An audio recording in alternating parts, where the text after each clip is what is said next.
चित्रकारी यानी जो चित्रकला है, चित्रकला, मूर्ति कला, दरअसल ये हमारी आदिम कला है। यानी अगर हम हमारी जो मानव सभ्यता है उसमें देखें, तो सबसे शुरुआत में जो कला विकसित हुई, जो आदिम मनुष्य की जो कला हम तक पहुँचती है, वो दरअसल चित्रकला है। यानी मध्य प्रदेश के पास में ही अगर हम भीमबेटका देखें या और तमाम यानी भोपाल शहर में भी ऐसे प्रागैतिहासिक चित्र है, तो उस समय अपनी अभिव्यक्ति के लिए यानी जो भी जीवन था उसको व्यक्त करने के लिए मनुष्य के पास एकमात्र उपाय था कि वो कला के माध्यम से अपने आप को अभिव्यक्त करे, क्योंकि कम्युनिकेशन का और कोई साधन तो उनके बीच में था नहीं, है ना। क्या भाषा थी, यानी भाषा उस तरह से विकसित नहीं हुई थी। स्वाभाविक है कि संगीत या अन्य कलाएं भी उस तरह से विकसित नहीं हुई थी। तो आदिम वे नृत्य करते होंगे और चित्रकारी करते थे। तो चित्रकला का जो समाज के साथ जुड़ाव है वो उस समय से चला आ रहा है। उसके बाद हम देखते हैं कि लोक कलाओं का विकास होता है ना। तो लोक में भी एक कला लगातार रहती है और हमारे जीवन में यानी भारतीय जीवन में खासतौर से जन्म से लगा के मृत्यु तक हमारे तमाम जो सामाजिक संस्कार होते हैं, पारिवारिक संस्कार होते हैं, धार्मिक हमारे जो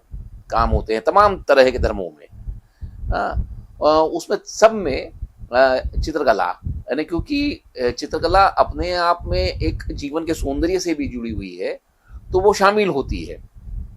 लेकिन शामिल होने के साथ साथ चित्रकला जब विकसित होती गई है तो उसने केवल व्यक्ति के सुखों दुखों को ही व्यक्त करने की बात नहीं की,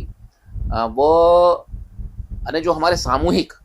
है ना, यानी जिसको हम समाज कहते हैं, तो हमारे सामूहिक सुख दुख और धीरे धीरे जैसे हम सभ्यता के चरणों में आगे बढ़ते जाते हैं, तो जो परिस्थितियां निर्मित होती जाती हैं, जो सवाल हमारे सामने आते हैं, जो चुनौतियां हमारे जीवन में होती हैं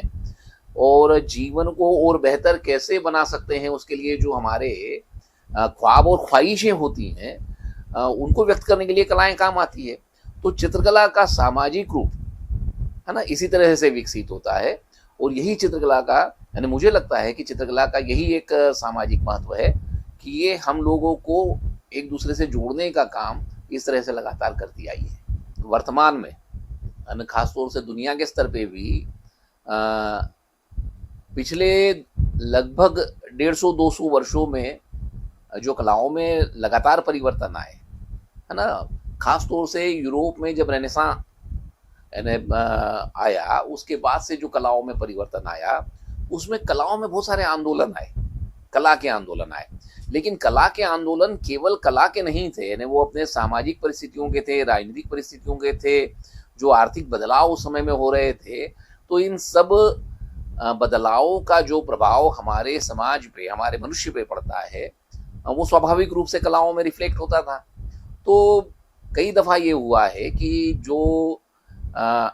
एक समय विशेष के, जिसको हम युग का प्रश्न कहते हैं ना, कि हमारे दौर का एक कोई सवाल पैदा होता है, हमारे दौर में जो परिस्थितियां निर्मित होती हैं उससे जूझने के लिए, तो अक्सर ये होता है कि कलाकारों को अपनी जो चली आ रही कला की विधि जो होती है, कला की जो प्रक्रिया होती है, कला का जो सामग्री होती है जिसके द्वारा चित्रित किया जाता है, और साथ ही नए जो प्रयोग होते हैं,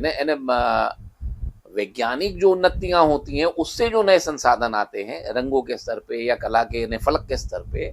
तो इन सब का परिवर्तन होता गया है। और आज की परिस्थिति में कला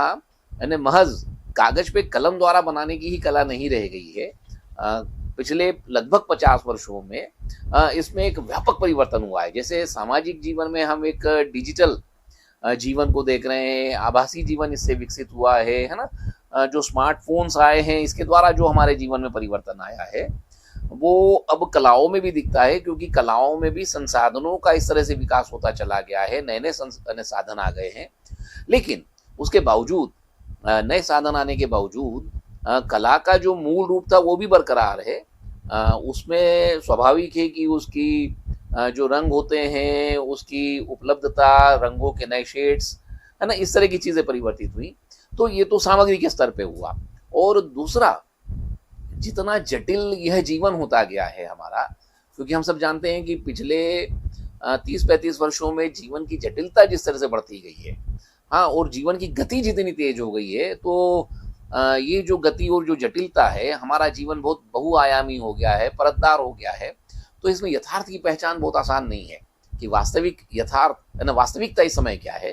तो कला यथार्थ की पहचान का भी काम करती है और इसलिए बाज़ वक़्त उसे अपने जो चले आ रहे तौर तरीके होते हैं वो कमतर जान पड़ते हैं, तो इसलिए नए प्रयोग भी होते हैं। तो पिछले कुछ वर्षों में कला में लगातार नए-नए प्रयोग हुए हैं। अलग-अलग कलाओं की विधाओं को जोड़ा गया है ना? कलाओं के अनुशासन में आवाजाही हुई है, एक अनुशासन दूसरे में गया है, दूसरे से तीसरे में प्रवेश किया गया है। तो इस तरह से कला पिछले यानी हमें कहना चाहिए 4-5 दशकों में कला में व्यापक परिवर्तन आए हैं, जो सामग्री के स्तर पे भी आए हैं, जो विषयों के स्तर पे भी आए हैं और जो यथार्थ की पहचान करने के लिए जो कलाकारों की बेचैनी है, कलाकारों की जद्दोजहद है, वो समकालीन कला में दिखाई देती है। मैं कला को कभी भी स्वायत्त नहीं मानता, तो मुझे नहीं लगता कि कोई भी कला यानी किसी भी कला या साहित्य का कोई अनुशासन अपने समय से या अपने समाज से अलग होकर अपना कोई काम करता है, क्योंकि अंततः हम एक सामाजिक निर्मित है। जो मनुष्य है वो एक समाज जो उसके इर्द गिर्द होता है उससे वो निर्मित और विकसित होता है। तो कोई भी कलाकार यानी व्यापक प्रश्नों से भी वो जूझे,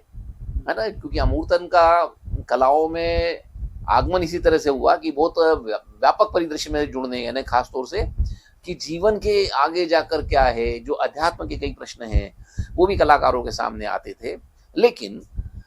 वे बड़े इस किस्म के प्रश्न होते हैं कि जो काफ़ी आंतरिक होते हैं और व्यक्तिगत होते हैं। लेकिन जब एक सामाजिक प्राणी के रूप में आप समाज में आवाजाही करते हैं, समाज के साथ आपका जो जुड़ाव होता है,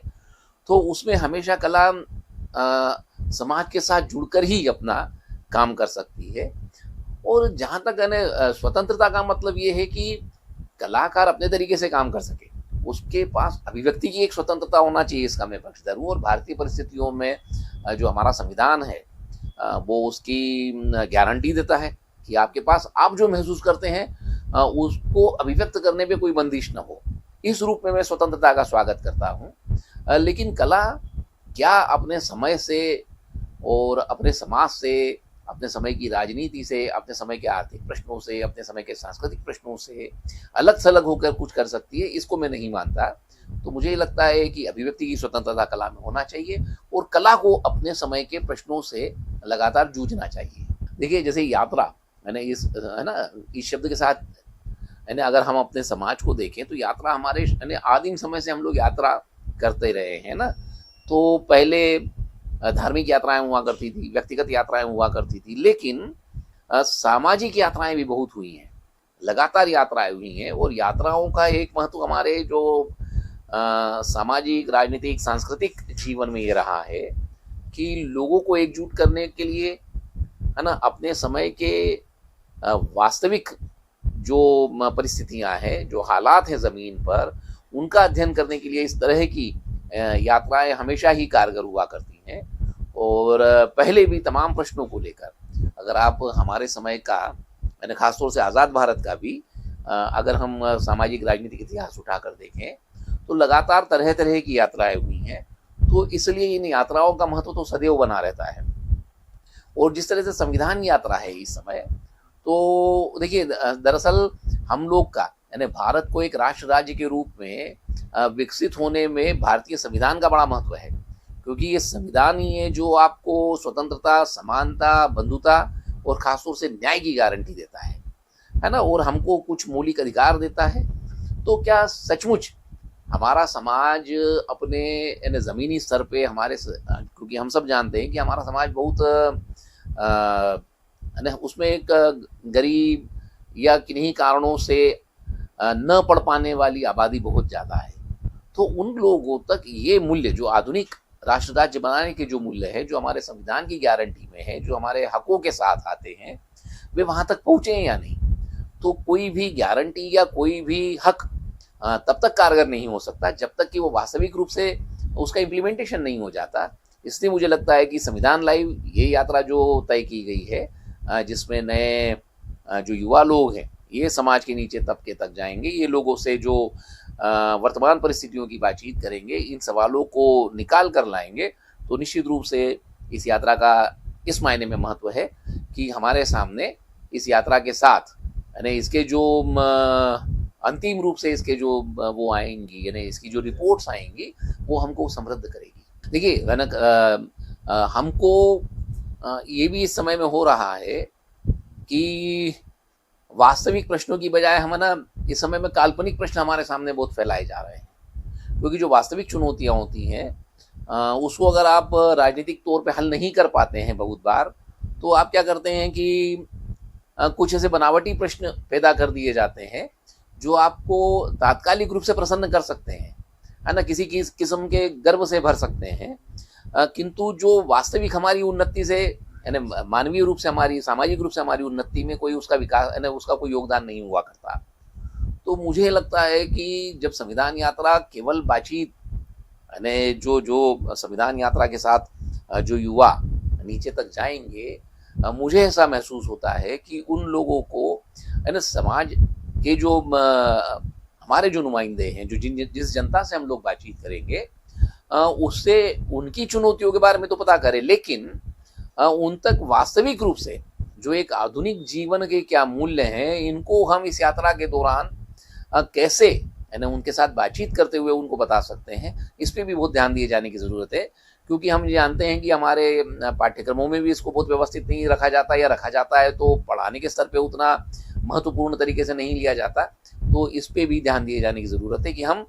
यानी ये वार्ता दो तरफा हो तो ज़्यादा अच्छा होगा।